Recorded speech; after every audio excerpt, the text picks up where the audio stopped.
Assalamualaikum warahmatullahi wabarakatuh. Sahabat beriman, dikisahkan tentang pemuda penggali makam yang suka mencuri kain kafan jenazah seorang gadis yang baru dikuburkan.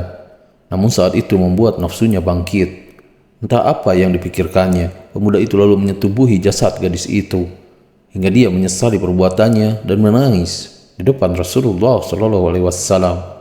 Simak kisahnya hingga selesai hanya di channel Motivasi Hijrah Nusantara.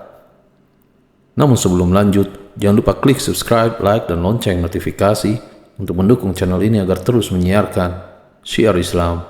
Di suatu hari, Sayyidina Umar bin Khattab menghadap Rasulullah SAW sambil menangis. Jadi bertanyalah Rasulullah, "Wahai Umar, apakah yang membuat engkau hingga menangis seperti ini?" Jawab Umar, "Ya Rasulullah, ada seorang di muka pintu ini yang sudah membakar hatiku." Berkata Rasulullah, "Ya Umar, bawalah ia masuk." Lalu Umar membawa pemuda yang tengah menangis itu masuk. Bertanya Rasulullah, "Apakah yang sudah engkau kerjakan hingga engkau menangis?" Pemuda itu menjawab, "Wahai Rasulullah, saya telah lakukan dosa yang besar. Saya sangat takut pada Allah Subhanahu wa Ta'ala yang sangat murka kepadaku. Apakah Anda mempersekutukan Allah?" "Tidak, ya Rasulullah." "Apakah Anda membunuh jiwa yang Anda tidak hak membunuhnya?" "Tidak, ya Rasulullah." "Allah akan mengampunkan dosa Anda meskipun sebesar 7 petaka langit dan bumi dan bukit-bukit." "Wahai Rasulullah, saya sudah lakukan dosa yang lebih besar dari langit, bumi, dan bukit-bukitnya. Apakah dosamu itu semakin besar dari Al-Kursi?" "Dosaku lebih besar." "Apakah dosamu semakin besar dari Ars?"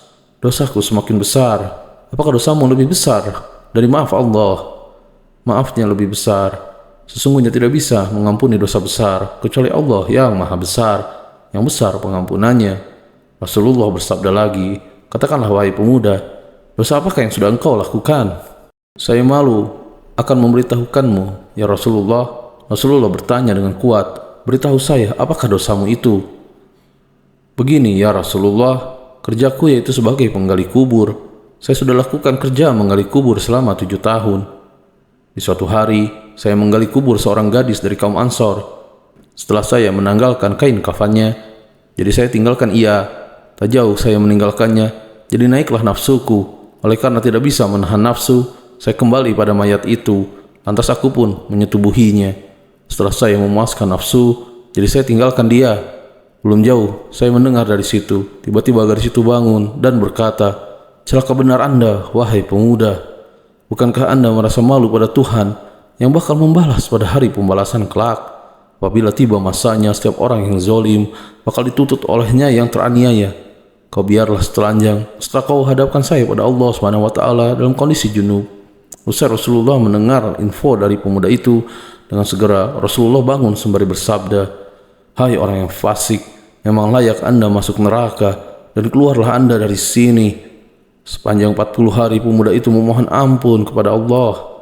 Dan saat malam ke-44, ia melihat ke langit sambil berdoa, "Ya Allah, Tuhan pada Rasulullah, Nabi Adam, dan udara, bila Engkau sudah mengampunkanku, jadi beritahulah Rasulullah SAW dan para sahabatnya. Bila tak jadi, kirimkan pada saya api dari langit dan bakarlah saya di dunia, dan selamatkanlah saya dari siksa akhirat." Tak berapa lama selepas momen itu, turunlah malaikat Jibril alaihissalam menjumpai Rasulullah. Selepas berikan salam, Jibril alaihissalam berkata, "Wahai Muhammad, Tuhanmu berikan salam kepadamu." Jawab Rasulullah SAW, "Dialah assalam, dan daripadanya salam, dan kepadanya semua keselamatan." Allah bertanya, "Apakah Anda yang jadikan makhluk?" "Dialah Allah yang jadikan segala makhluk." "Adakah Anda yang memberi rezeki pada makhluk?" "Dialah Allah yang memberi rizki pada saya dan makhluk-makhluk yang lain." "Apakah Anda berikan taubat kepada mereka?" "Dialah Allah yang terima taubat dariku." Dan mereka Allah berfirman, "Maafkanlah hambaku itu karena saya sudah memaafkannya." Jadi segera baginda memanggil pemuda itu dan menjelaskan padanya bahwa Allah sudah terima taubatnya dan memaafkannya. Sahabat beriman, Nabi pernah mengalami hal seperti itu dan langsung ditegur oleh Allah Subhanahu wa Ta'ala. Apalagi ketika kita yang mencela dan mengolok-olok mereka yang notabene suka berperilaku kasar, gemar mengerjakan dosa, dan juga tak pernah beribadah. Ketahuilah bahwa mereka bisa saja bertobat dan memohon ampun kepada Allah Subhanahu wa taala. Dan ketika mereka telah berubah untuk tak lagi mendekati dosa, maka bisa jadi mereka lebih baik dari kita yang mengaku setiap hari berbuat kebaikan. Wallahu a'lam bishawab. Wassalamualaikum warahmatullahi wabarakatuh.